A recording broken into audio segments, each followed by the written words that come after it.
আসসালামু আলাইকুম সুপ্রিয় দর্শক, কেমন আছেন সবাই? আশা করি সবাই অনেক ভালো আছেন। যে যেখান থেকে ভিডিওটি দেখতেছেন সবাইকে শুভেচ্ছা জানাচ্ছি আজকের ভিডিওর পক্ষ থেকে। তো জানিয়ে দেব পাসপোর্ট জটিলতা সমস্যা নিয়ে, যারা এমআরপি পাসপোর্ট জটিলতা সমস্যা নিয়ে ভুগতেছেন সেই সব মানুষের কথাগুলো চিন্তা করে পাসপোর্ট অধিদপ্তর নতুন সেবা চালু করেছে প্রবাসীদের জন্য। মঙ্গলবার ৭ জানুয়ারি সন্ধ্যায় রাজধানীর ফরেন সার্ভিস একাডেমিতে এক প্রেস ব্রিফিংয়ে প্রধান উপদেষ্টার ডেপুটি প্রেস সচিব আবুল কালাম আজাদ মজুমদার তিনি বলেন, পাসপোর্ট অধিদপ্তরের মহাপরিচালক আমাদের সুখবর জানিয়েছেন। এখন থেকে বাংলাদেশি নাগরিকদের ই পাসপোর্ট তৈরি হওয়ার পর একটি এসএমএস দেওয়া হয়। এটি এতদিন শুধু দেশের মধ্যে চালু ছিল, তবে আগামীকাল বুধবার ৮ জানুয়ারি থেকে প্রবাসীদের ক্ষেত্রেও এই সুবিধা চালু হবে। পাসপোর্ট প্রস্তুত হলে আবেদনকারীর নাম্বারে এসএমএস চলে যাবে, যা প্রবাসীদের হয়রানি কমাবে বলে আমরা আশা করি। প্রধান উপদেষ্টা সচিব আবুল কালাম আজাদ মজুমদার তিনি আরও বলেন, এমআরপি পাসপোর্ট রিডেবল মেশিন দাপ্তরিক জটিলতায় ১,৯৭,০০০ প্রবাসীদের এমআরপি পাসপোর্ট পেন্ডিং ছিল। তবে গত ৩ সপ্তাহে ১,৮২,০৪৫টি পাসপোর্ট বিভিন্ন দূতাবাসে পাঠানো হয়েছে এবং সেগুলোর বিতরণ শীঘ্রই শুরু হবে। এছাড়াও তিনি পাসপোর্ট আবেদনকারীদের হয়রানি কমাতে নেওয়া নানা উদ্যোগের কথা জানান এবং দালাল মুক্ত পাসপোর্ট সেবা নিশ্চিত করতে আউটসোর্সিং এর মাধ্যমে বিভিন্ন প্রপার এজেন্ট নিয়োগ দেওয়ার সিদ্ধান্ত হয়েছে, যাতে তারা আবেদনকারীদের সঠিকভাবে সহযোগিতা করতে পারে। তাতে দালাল চক্রের কার্যক্রম অনেকটাই বন্ধ হবে, এমনটাই মনে করেন আবুল কালাম আজাদ। তিনি আরও জানান, বিভিন্ন পাসপোর্ট অফিসে আবেদনকারীদের সেবা সহজ করার উদ্যোগ রয়েছে এবং থাকবে। প্রিয় প্রবাসী ভাইয়েরা, যারা বিভিন্ন দেশ থেকে দূতাবাসে পাসপোর্ট করতে দিয়েছেন, অনেকেই প্রশ্ন করেন আমার পাসপোর্ট রেডি হয়েছে কিনা বা কিভাবে বুঝবো আমার পাসপোর্ট হয়ে গেছে। তাদের জন্য এটি একটি সুখবর। এখন থেকে আপনার আর দূতাবাসে গিয়ে পাসপোর্টের জন্য সময় নষ্ট করতে হবে না। আপনারা যারা পাসপোর্ট করার সময় যে নাম্বারটি দিয়েছেন, আপনার পাসপোর্ট রেডি হয়ে গেলে সেই নাম্বারে এসএমএস দিয়ে জানিয়ে দেওয়া হবে। অসংখ্য ধন্যবাদ পাসপোর্ট অধিদপ্তরকে এরকম একটা সুন্দর পদক্ষেপ নেওয়ার জন্য। আপনাদেরকে আরো একটা খবর জানিয়ে দিতে চাই, প্রবাসীদের পাসপোর্ট জটিলতা সমস্যা নিয়ে স্বরাষ্ট্র উপদেষ্টা জাহাঙ্গীর আলম চৌধুরীকে একজন সাংবাদিক ভাই প্রশ্ন করেন, বিদেশে যে বিভিন্ন বাংলাদেশি এম্বাসিগুলো আছে, প্রবাসী শ্রমিকরা কাজ করে, তারা পাসপোর্ট নবায়নে নতুন কোনো সমস্যার সমাধান পাচ্ছে না এবং ফেসবুক গুলোতে গেলে দেখা যায় তারা শুধু অনুরোধ করছে পাসপোর্ট কবে পাবে। পাসপোর্ট না পাওয়ার কারণে অনেক সমস্যার মধ্যে পড়ছে। এটা দ্রুত দেওয়ার জন্য কি কোনো পদক্ষেপ নিচ্ছেন? সাংবাদিকের প্রশ্নে স্বরাষ্ট্র উপদেষ্টা জাহাঙ্গীর আলম চৌধুরী তিনি বলেন, আরেকটা হচ্ছে যে বিদেশে বিভিন্ন বাংলাদেশি যে এম্বাসিগুলো আছে, প্রবাসী শ্রমিকরা কাজ করে, তারা পাসপোর্ট নবায়নের আবেদন করে সহজে পাচ্ছে না। অনেকেই ওই ফেসবুকগুলোতে গেলে দেখা যায় যে তারা শুধু অনুরোধ করছেন পাসপোর্ট দেওয়ার জন্য, কবে পাবে।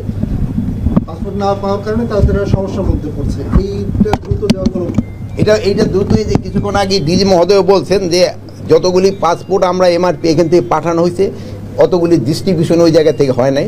এই জন্য উনি আজকে কথা বলবেন যে ওইগুলি যেন তাড়াতাড়ি ডিস্ট্রিবিউশন হয়ে যায়। আরেকটা যাচ্ছেন যে এই বিদেশি যারা আমাদের বিদেশে যারা কাজ করতেছে, তারই দিক কিন্তু আমাদের দেশের রত্ন, তাদের উপরেই কিন্তু বেশ করে আমরা সবচেয়ে এত আরামে এসে আছি। এখন তাদের যত সুযোগ সুবিধা দেওয়া যায় এটা আমরা চেষ্টা করব, যতভাবে পারা যায় তাদের সুযোগ সুবিধা দেওয়া। ঠিক আছে, একটা কাজের কথা বলেন যে কাজটা আপনি আপনার এই দায়িত্বকালীন সময় করতে চান, যদি একটা কাজের কথা বলেন যেটা এখনো হয়নি, যেটা আপনি করতে চান।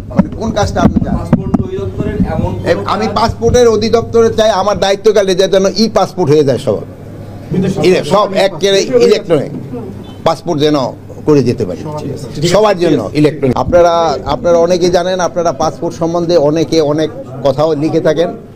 তো যেহেতু এটা একটা সেবামূলক প্রতিষ্ঠান, এদের জন্য সেবার মান আরও বাড়ে, এইটি তাদের কাছে বলা হয়েছে।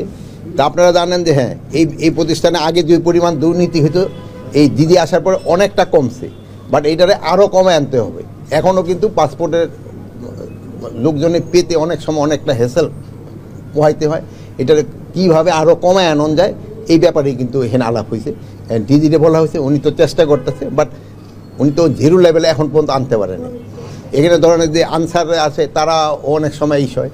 তারপরে আমাদের ধরেন যে এই যে জেলা পর্যায়ে যেগুলি অফিস হয়ে গেছে, ওখানে কিন্তু লোকজনের পাসপোর্ট পাইতে অনেক সময় সমস্যার সময়।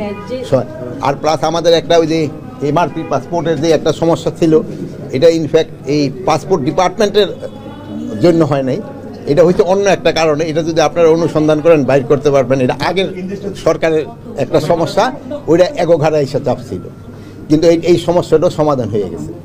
আর এখন আমরা বলছি যে এই 31শে ডিসেম্বর এই বছরের ভিতরে সব আমরা ইলেকট্রনিক পাসপোর্টের ভিতরে যাব, এমআরপি আর থাকবে না। এই বছরে অনেক ক্ষেত্রে দেখা যায় যে হচ্ছে ভুয়া পাসপোর্ট তৈরি করার প্রবণতা এখনো আছে, দালালদের মাধ্যমে পাসপোর্ট তৈরি করা হয়। আর একটা বিষয় হচ্ছে বিশেষ করে কক্সবাজার, চিটাগং, বেল্টে রোহিঙ্গাদের অসংখ্য বাসিন্দা, তারা হচ্ছে বাংলাদেশি পাসপোর্ট নিয়ে মিডল ইস্টের বিভিন্ন দেশে গিয়ে হচ্ছে অপকর্ম করার পর দায় পড়ে আসলে আমাদের বাংলাদেশিদের উপরে। এটি আপনি নিশ্চয়ই জানেন, এটি নিয়ে কি ব্যবস্থা নিচ্ছে? শোনেন, এক সময় চিন্তা করছিলাম যে ইডেই উঠাই দিব, ওই যে পুলিশ ভেরিফিকেশন, শুধু আমরা কার্ডের উপরেই দিব, যেহেতু পুলিশ ভেরিফিকেশনের ক্ষেত্রেও কিন্তু জনগণে একটু ইসে থাকে, কি বলে, হ্যারাসমেন্ট হয়, যে পাইতে দেরি হয়, এই হয় সেই হয়, প্লাস পুলিশের সংখ্যা অনেক সময় কম। বাট এই যে রোহিঙ্গার যে সমস্যাটা বললেন, এই জন্য কিন্তু এইটা জিনিসটা উঠানো যাচ্ছে না। বাট এইটা আগে যে পরিমাণ ছিল এখন কিন্তু এটা নাই। এই ঘটনাগুলি ঘটে গেছে কিন্তু আমাদের এবং এই ডিজি বা এদের আসার আগেই। বাট এটার আস্তে আস্তে এখন যে সময় আমরা নতুনভাবে ইস্যু করতে যাচ্ছি, আবার তাগোটা টেনিউর শেষ হয়ে যেতেছে, সেই সময় দেওয়ার সময় আমরা এই জিনিসটা চেক করে দিচ্ছি। পুলিশ ভেরিফিকেশন থাকছে, তাহলে পুলিশ ভেরিফিকেশন থাকছে কি থাকছে না এর ব্যাপারে আমি এখনও বলতে পারবো না। বাট যদি দেখা যায় যে শুধু আমাদের আইডি কার্ডে দিয়ে পারা যায়, তাহলে হয়তো আমরা পুলিশ ভেরিফিকেশন তো উঠাই দিব, যেহেতু আইডি কার্ডও তো আমাদের মন্ত্রণালয়ে তো আসতেছে। আর প্লাস আমাদের ধরেন পুলিশ রিফর্ম কমিশনের তাদের একটা রিকমেন্ডেশন যদি থাকে, সেই সময় অন্য কথা। আপনারা যদি কোনো প্রশ্ন থাকে অবশ্যই কমেন্ট করে জানাতে পারেন, সেই বিষয়ে পরবর্তী ভিডিওতে উত্তর দেওয়ার চেষ্টা করব। জনস্বার্থে সবাই ভিডিওটি শেয়ার করবেন। সবাই ভালো থাকবেন, সুস্থ থাকবেন, এবং আপনি যদি প্রবাসী হয়ে থাকেন তাহলে চ্যানেলটি সাবস্ক্রাইব করে আমাদের সাথেই থাকবেন। আসসালামু আলাইকুম।